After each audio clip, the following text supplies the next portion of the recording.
composers or authors को ये चीज मान, and then they would love to lose it so that they are perpetuating and they do not have to have the composers and songwriters on board.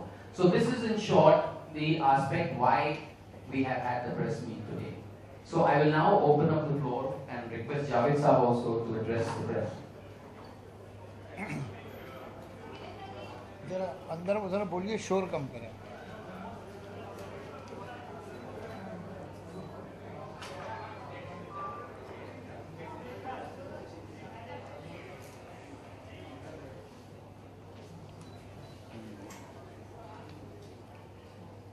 Good afternoon, everybody.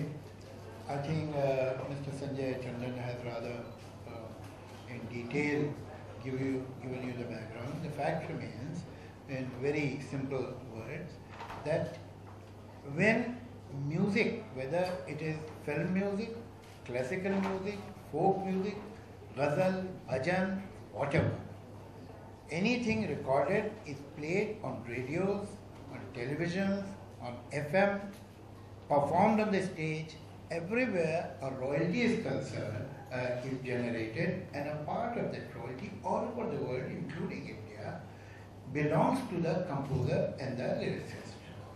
In India, we have had this law not since last year, but since many years. But it's so unfortunate that the society that is formed to collect the royalty within India and from all over the world, so that society had three people, composers, lyricists, and the music company. That music company in 1993 had entered saying that they are the publishers, like the publishers of a book, that they publish the music. So they should also have the right to be in this and share this royalty. And the writers, composers agreed with them, and there was an MOU signed, and they entered IPRs. But this entry was of that proverbial camel who entered a tent, and then the tent owner was sitting outside and the camel was sitting inside. So gradually they have more time, that is what they do, because the music director or the musician or the composer is busy working and involved with his music, or the lyricist is busy writing his lyrics. But as far as they are concerned, that is the business, making money. They don't do anything else except for making money. So obviously they had more time and more facility and more prowess to slowly take over IPRs. तो हुआ ये कि music director और writer जो थे वो तो दूसरे कामों में बेचारे ज़्यादा बिजी रहते हैं, अपना काम करते हैं. इनका तो काम ही ये है कि अपने धंधे को ज़्यादा फैलाएं.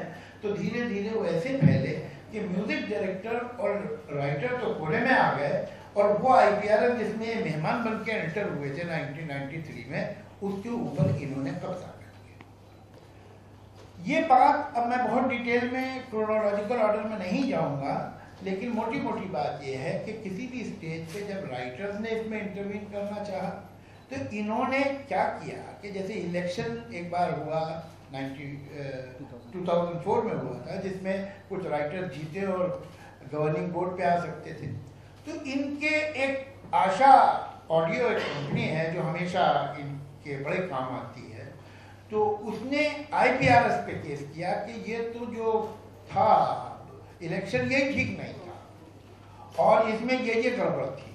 तो IPRs मुकदमा हार गई बड़ी खुशी के साथ, और उसके ऊपर इंजेक्शन आ गया. इंजेक्शन 2004 में आया था, वो अब तक चल रहा है. ये भी एक मेरे ख्याल से गिनीज बुक ऑफ रिकॉर्ड में ये केस जा सकता है.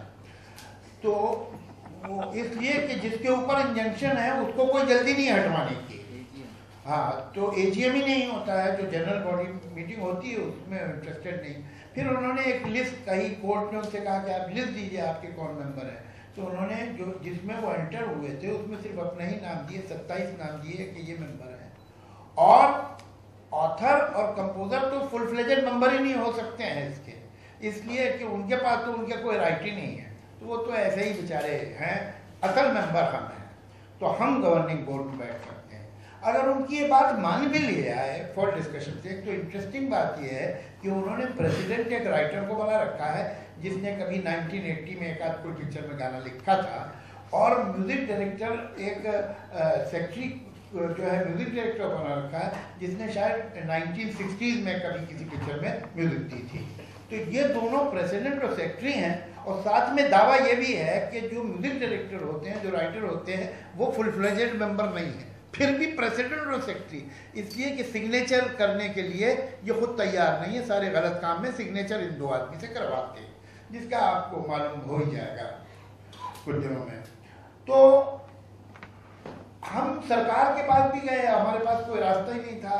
सरकार को हमने कहा हमारे साथ ये मजबूरी है, ये करते हैं। सरकार ने, अपोजिशन पार्टीज ने बहुत ही सिंपैथी से हम लोगों की बात सुनी, और उसके बाद उन्होंने कानून जो है उसको बदला कि ताकि कंपोजर्स हिंदुस्तान के जो है, कंपोजर से मेरा मतलब सिर्फ फिल्म इंडस्ट्री के नहीं, पंडित रविशंकर भी उसमें शामिल है, उनके भी उसमें सिग्नेचर थे, पंडित जसराज भी उसमें शामिल हैं, जगजीत सिंह भी उसमें शामिल हैं, उसमें शोभा मुदगल भी शामिल है, उसमें हरी चौरसिया भी हैं, उसमें शिव कुमार शर्मा भी है, हर आदमी है।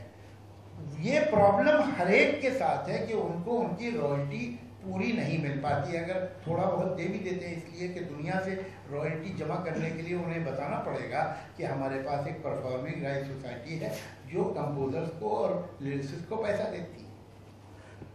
हम में से बहुत से ऐसे लोग हैं जिनको पिछले 7-8 साल से एक नया पैसा भी नहीं मिला है। अच्छा, इंटरेस्टिंग बात क्या है कि क्यों नहीं मिला है, that they offer you a small letter where you have to accept and confess that you have no right at all, and if you accept that you have no right, then they will give the royalty.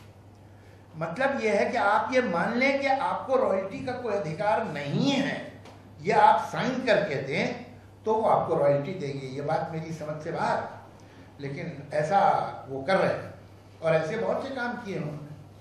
तो अब जब ये कानून पास हो गया है, तो एक बहुत बड़ा इशू ये भी है कि IPRS उस कानून को पूरी तरह से लागू नहीं कर रहा। जो दूसरी म्यूजिक कंपनी जो इसकी मेंबर हैं, और उनमें से शर्म की बात यह है कि सम ऑफ देम आर मल्टीनेशनल, हमारे पास उनके पेपर्स हैं जो उन्होंने ईमेल किए हैं कि telling the producer that how they can evade and avoid the present law. These multinationals are doing it. I mean, it's a serious matter, and the government and the media should take it for seriously. कि सोनी, मैं उसका नाम ले देता हूँ, कोई ऐसी problem नहीं है, सोनी की हिम्मत नहीं हो सकती कि इस तरह का एग्रीमेंट या इस तरह की कोशिश जर्मनी में या फ्रांस में या जापान में या यूनाइटेड स्टेट्स में करें, लेकिन